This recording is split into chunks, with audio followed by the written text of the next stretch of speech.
और अब बात है शहर के संग्राम की। मध्य प्रदेश में नगरीय निकाय चुनाव में प्रचार अभियान जोरों पर है और ऐसे में हमारे तमाम रिपोर्टर मध्य प्रदेश के शहरों की नब्ज टटोल रहे हैं। इस सिलसिले में लगातार रिपोर्ट हम आपको दिखा रहे हैं और जारी रखते हुए हमारी टीम नरसिंहपुर जिले के ओशो धाम कहे जाने वाले गाडरवारा शहर पहुंची, जिसे देश में अरहर दाल के बेजोड़ स्वाद के लिए जाना जाता है। इस बार यहां जनता का आखिर मूड क्या कहता है, सियासी दलों के लिए क्या चुनौतियां हैं, और ऐसे तमाम सवाल हमने वहां के लोगों से जानने की कोशिश की। देखिए। नमस्कार, इस समय हम मौजूद हैं नरसिंहपुर जिले के गाडरवारा नगर पालिका में। नरसिंहपुर जिले की ये दूसरा बड़ा नगरीय निकाय क्षेत्र है। 43,076 करीब मतदाता यहाँ पर हैं। 60 बूथों पर यहाँ चुनाव होना था। 24 यहाँ वार्ड हैं। एक वार्ड में निर्विरोध प्रत्याशी होने के चलते 58 बूथों पर यहाँ चुनाव होने जा रहा है।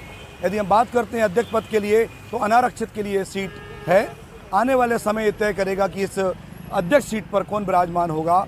हम चलते हैं जनता का मूड जानने के लिए, क्या सोचती है यहाँ की जनता। एनटीपीसी बाजू में है, कितना विकास हुआ है शहर का और कितना उम्मीद इस शहर के लोगों ने एनटीपीसी से लगाई थी, अपने जनप्रतिनिधियों से लगाई थी। उन जनप्रतिनिधियों ने कितना इस शहर को विकास दिया है और क्या कमियां हैं, क्या मुद्दे हैं जो इस शहर के मुद्दे अभी भी हैं, जिन पर मतदाता वोट डालने जा रहे हैं। क्या कहेंगे आप?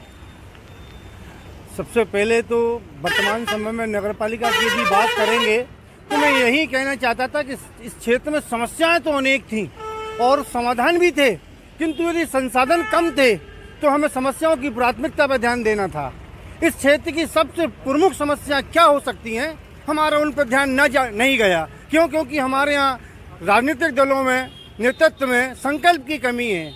यहाँ पर शहर में, क्षेत्र में विकास की बात बहुत कम लोगों ने आज तक रखी है।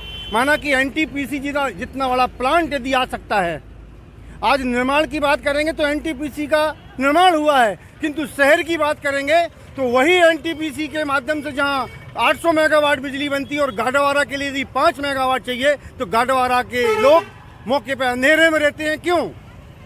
कि 800 मेगावाट का वाला प्लांट है और गाडरवारा का यदि हम इस तहसील की यदि मान लो मांग 5 मेगावाट में हो सकती थी तो क्यों पूरी नहीं हुई। इसका मतलब ये है कि हमारे नेताओं में अभी समस्याओं की जो प्राथमिकता है उसको सुनिश्चित ही नहीं कर पाए। समस्या होगी और शहर आज इस शहर में डेवलपमेंट की बहुत बड़ी समस्याएं हैं। आज इतने बड़े बड़े आज एक गाडरवारा में बजरिया जैसा एक कचरा खड़ा हुआ है, क्यों ना उसको विकास क्यों नहीं किया गया आज तक।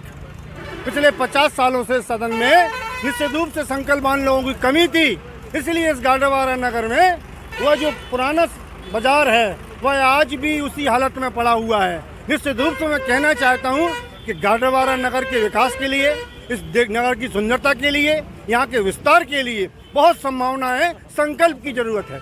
तो संकल्प की जरूरत है, संकल्प में कोई विकल्प नहीं होता। बता दें कि ये रजनीश ओशो की वह पवित्र माटी है। यहाँ सिने star, film star Ashutosh Rana ने जन्म लिया है, यहीं पढ़े हैं, यहीं उनका बचपन बीता है। इस लिहाज से गाडरवारा को सारे देश में जाना जाता है। फिर भी समस्याएं, विकास की बातें इस शहर को मिली हैं, छला गया है। क्या कहेंगे? बात कह रहे थे कि बहुत कुछ विकास अभी बाकी रह गया है। निश्चित तौर पर गाडरवारा के सर्वांगीण विकास के लिए बहुत लोग बातें करते हैं, लेकिन ना तो उनके पास सोच है, न विजन है, न प्लानिंग है, न कोई कार्यक्रम है। और मतदाता की भूमिका इसमें बहुत महत्वपूर्ण हो जाती है कि सकारात्मक और ईमानदार लोगों को चुने। आने वाले समय में मैं समझता हूँ कि राजनीतिक दलों से हटके निर्दलीय उम्मीदवारों को भी जनता को जताना चाहिए, जिससे कि उन्हें अच्छे जनप्रतिनिधि मिल सकें जो शहर का विकास कर सकें। तो अच्छे जनप्रतिनिधि की कवायद जारी है। आने वाली जुलाई तय करेगी कि किन के पक्ष में मतदान होगा। 24 वार्डों में मत पड़ने हैं, जिसमें से एक वार्ड निर्विरोध हो गया, तो 23 वार्डों में मतदान होना है। कांग्रेस, भाजपा दोनों के हमारे साथ प्रतिनिधि हैं, बताएंगे कि क्या मुद्दे हैं, क्या कमियां हैं शहर की, जिनको वो दूर करने जा रहे हैं, किन बातों को लेकर वह अगले मतदान में अपने मतदाताओं को रिझा रहे हैं। क्या कहेंगे? देखिए, निश्चित तौर से काफ़ी दिनों से शहर का विकास रुका हुआ है। पहले भी नगर पालिकाएँ बनी, लेकिन आज की जनता चाहती है कि ऐसा अध्यक्ष बने जो ईमानदार हो, दबंग हो और उसकी दबंगता सकारात्मक रूप से लगे। दबंगता तो आती है और ईमानदारी भी, मैं किसी के ऊपर आरोप नहीं लगा रहा, लेकिन उस ईमानदारी और दबंगता का उपयोग जब तक सकारात्मक रूप से नहीं किया जाएगा, जब तक नगर का विकास संभव नहीं है।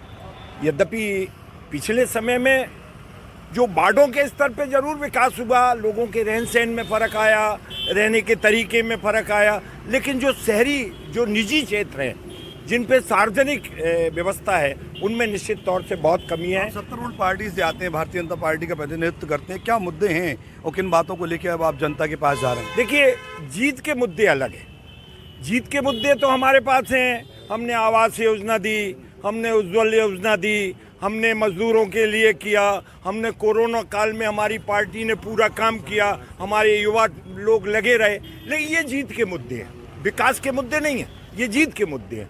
विकास के मुद्दे तो जैसे हमारे सोनी जी ने भी कहा कि विकास के मुद्दे के लिए बड़ा सोच की ज़रूरत है और अप्रोच की ज़रूरत है और इच्छा शक्ति की ज़रूरत है। हमारे पास अगर इच्छा शक्ति नहीं है नगर विकास करने की, अब अगर मैं ये कहूँगा तो ये थोड़ा सा राजनीतिक हो जाएगा कि तो दृढ़ इच्छा शक्ति की जरूरत है शहर के विकास के लिए। अभी वह कहीं ना कहीं थोड़ी सी कमजोर दिखाई दे रही है। कांग्रेस से हमारे बीच में नगर अध्यक्ष, क्या कहेंगे कि क्या मुद्दे होंगे इस बार, किन बातों को लेके आप मतदाताओं को बीच? मूलभूत सुविधाओं की होना चाहिए, लोगों को उनकी मूलभूत सुविधाएं मिलें। बात आ रही थी कहीं प्रधानमंत्री आवास की, तो प्रधानमंत्री आवास की किस्त 1, 2, 3 किस्तें होती, वो 1 साल के अंदर पूरी होना चाहिए। लोगों को इतनी परेशानी हुई है, 3-3 साल में उनको किस्तें नहीं मिली। अगर आप जाके देखेंगे तो अभी गाडरावारा में डेवलपमेंट की बहुत कमी है। अगर अपन देखते हैं कि जो एक इतना बड़ा प्लांट यहाँ है, ओशो का नाम यहाँ है, तो ओशो के नाम से यहाँ कुछ दिखता नहीं है। गाडरावारा में ओशो आश्रम जरूर है, मगर डेवलपमेंट के मामले में अगर देखेंगे, सौंदर्यीकरण के मामले में देखेंगे, तो हर तरह आपको इसी तरह का दिखेगा जो यहाँ शांति दूत के आसपास दिख रहा है। सुंदरता की ज़रूरत है। और दूसरा जो है कि एक विजन होना चाहिए शहर को काम करने के लिए, कि जो जुझारू रूप से काम हो तो तभी शहर का डेवलपमेंट होगा। यहाँ की कॉलोनियों की स्थिति बहुत ख़राब है। वो अवैध रूप से कॉलोनियाँ हैं, उनको वैध नहीं किया जा रहा है। जब तक वो वैध नहीं होंगी तो उनको परमिशंस नहीं मिलेंगी। परमिशन नहीं मिलेंगी तो वो मकान नहीं बना पाएंगे, रोड नाली नहीं बन पाएंगी। मूलभूत सुविधा सबसे महत्वपूर्ण है, जो जिसके कारण ही नगर अच्छे से रह पाता है। तो मूलभूत सुविधाओं का भी अभाव है, ये कांग्रेस का कहना है। उनको देने की तैयारी है इस चुनाव में। हमारे साथ कुछ वोटर भी हैं, क्या वोटर का मूड है लेके इसमें हम बात कर रहे हैं। क्या कहेंगे आप, ये क्या समस्या है, किन मुद्दों पे आगे चुनाव लड़ने जा रहा है ये? देखिए, नगरीय निकाय के चुनाव जल्दी संपन्न होने जा रहे हैं और प्रत्याशी साम दाम दंडभेद की नीति से चाहते कि हम जीतें, पर एक मतदाता का नैतिक दायित्व बनता है कि वो इस तरीके से अपने प्रत्याशी को चुने जो योग्य हो, समझदार हो और सेवा के क्षेत्र में आगे आए। तो निश्चित रूप से एक हमारी ये भूमिका बनती है कि हम इस बारे में सोचें, चाहे वह व्यक्ति किसी भी पार्टी का हो, उस बारे में विचार ना करें, क्योंकि ये हमारे लिए हितकर जो होगा वैसा हमको निर्णय लेना चाहिए। और इसकी बात करें कि नगर विकास की बात करें तो मैं जगह जगह देखता हूँ कि ये सड़कों पे गड्ढे हैं, कॉलोनियों में सड़कें टूट फूट गई हैं। और अभी आप खुद भी मतलब ये पुल के पास से आए होंगे, शक्कर नदी के पुल के पास इतने गड्ढे हो गए हैं कि 10 और 15 की स्पीड से भी आप नहीं चल सकते। वो वहाँ पर हमेशा दुर्घटनाएँ होती रहती हैं। मैं कदम संस्था से जुड़ा हुआ हूँ और पिछले 16 साल से नगर के सौंदर्यीकरण के लिए हम लगे हुए हैं और हम चाहते हैं कि बहुत सी ऐसी बातें हैं, लोगों का सहयोग मिल रहा है, मगर यदि इसमें जनप्रतिनिधि लोग विशेष रूप से आगे आएँ तो हम इस नगर को हरा भरा कर देंगे, सुंदर बना देंगे, ऐसी हमारी इच्छा है। और इसमें हमारी सभी की भूमिका भी है कि हम इसको सोचें और जोरदार तरीके से विरोध करें। कदम संस्था से हैं, लगातार जो अच्छे समय होता है, जन्मदिन का अवसर होता है या अन्य कोई ऐसा अवसर आता है जो मंगलकारी अवसर हो, वहाँ पौधरोपण के जो कार्यक्रम होते हैं, वृक्षारोपण के जो कार्यक्रम होते हैं, लगातार ये संस्था कराती रही है। उनका कहना है कि हमें जनप्रतिनिधि की आवश्यकता है, पूरे शहर को हरा भरा करने की जिम्मेदारी हमारी है, तो ऐसे जनप्रतिनिधियों की आवश्यकता इस शहर को है। हम जानना चाहेंगे, कुछ हमारे पत्रकार साथी भी हैं, शहर के विकास को, शहर को करीब से देखा है, क्या कहेंगे, क्या मुद्दे हैं शहर के? होता ये है कि नगर पालिका चुनाव जब भी संपन्न होती है उसके बाद जो पार्षद निर्वाचित होते हैं तो वो नगर परिषद न होकर 24 वार्डों में, रजवाड़ों में बढ़ जाते हैं। उन्हें अपने अपने वार्डों की फिक्र होती है कि हमारी वार्ड में सीमेंट पर रोड बन जाए, नाली बन जाए, इसका राशन कार्ड बन जाए। नगर के विकास के लिए जो एक समग्र विजन होना चाहिए वो कहीं पे भी दिखाई नहीं देता है और इसके कारण होता ये है कि ये रजवाड़ों की लड़ाई में पूरा नगर प्रभावित हो जाता है। इस नगर को सामाजिक रूप से या आर्थिक रूप से डेवलप करने के लिए एक जो पूरे नगर का प्लान होना चाहिए, उस पर विगत 15 सालों में कोई भी काम नहीं हुआ। एनटीपीसी भी आई, अपने अपने वार्डों में सामुदायिक केंद्र बन गए, लेकिन शांतिद्वीप चौराहा है, एनटीपीसी से आज तक नहीं बना। खेल मैदान है, एनटीपीसी से आज तक नहीं बना। हमारा और भी ऐसे 2-3 बड़े प्रोजेक्ट हैं, कभी भी नगर पालिका से इन चीज़ों के लिए फोकस नहीं किया गया। और अब विडम्बना तो ये होने वाली है कि इस बार के अब जो चुनाव होंगे वो भले ही अध्यक्ष सामान्य वार्ड का है, सामान्य प्रत्याशी है, लेकिन चूंकि 24 राजा लोग जीत कर आएंगे और वो जिसे चाहेंगे उनकी उंगलियों पर वह अध्यक्ष चलने के लिए मजबूर होगा। पहले भी इस नगर में अविश्वास प्रस्ताव आया था, लेकिन जनता की ओर से सीधे निर्वाचित व्यक्ति थे, तो पार्षदों के प्रस्ताव को जनता ने नकार दिया था। ये हमारे लिए एक बेहद चिंता का विषय है कि पार्षदों की मनमानी के आगे अध्यक्ष कैसे नगर का समग्र विकास कर सकेगा, इसकी कोई भूमिका अभी दिखाई नहीं देती। तो ये बड़ी बात है कि एक बार यहाँ 2.5 साल में अविश्वास प्रस्ताव आया, पूरा फिर से खाली कुर्सी और भरी कुर्सी के बीच में मतदान हुआ और पूरे शहर ने मिलके भरी कुर्सी को फिर से एक बार फिर से बिठाला। तो अब जो बाजी है पार्षदों के हाथ में है, इस बात को लेके जो बुद्धिजीवी हैं आके कहीं ना कहीं वो चिंतित हैं कि अब पार्षदों की मनमानी कहीं ना चले और शहर का विकास एक तरफ चला जाए, पार्षदों की राजनीति अपनी तरफ होती रहे। हम जानना चाहेंगे कि क्या मुद्दे होंगे, क्या जो बात हो रही है पार्षदों की लेके, कैसे आप कुशल पत्रकार हैं, कैसे इस नगर को चलाते रहेंगे। सबसे पहली तो आवश्यकता है कि ईमानदार योग्य पार्षद चुने जाएं, क्योंकि पार्षद जब भ्रष्ट आता है तो नगर पालिका के कार्यों में भ्रष्टाचार होता है, और जब कार्यों में भ्रष्टाचार होता है तो नगर को सही सुविधाएं नहीं मिल पाती।